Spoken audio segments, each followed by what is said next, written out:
Which is the hardest word to translate in the sentence?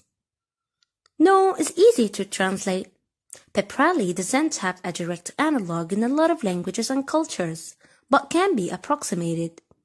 But the hardest word there is actually one of the smallest. You. As simple as it seems, it's often impossible to accurately translate you without knowing a lot more about the situation where it's being said. To start with, how familiar are you with the person you were talking to?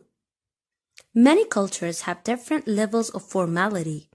A closer friend, someone much older or much younger, a stranger, a boss, these all may be slightly different use.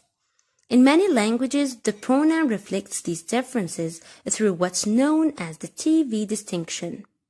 In French, for example, you would say te when talking to your friend at a school, but vous when addressing your teacher.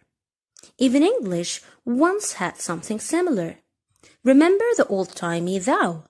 Ironically, it was actually the informal pronoun for people you are close with, while you was the formal and polite version.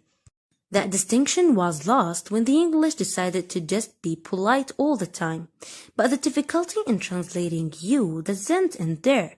In languages like Hausa or Karana, the you form depends on the listener's gender. In many more, it depends on whether they are one or many, such as with German, du or ihr. Even in English, some dialects use words like y'all or yous the same way. Some plural forms like the French vous and Russian va are also used for a singular person to show that the addressee is that much more important, much like the royal we. And a few languages even have a specific form for addressing exactly two people, like Slovenian, vidva. If that wasn't complicated enough, formality, number, and gender can all come into play at the same time.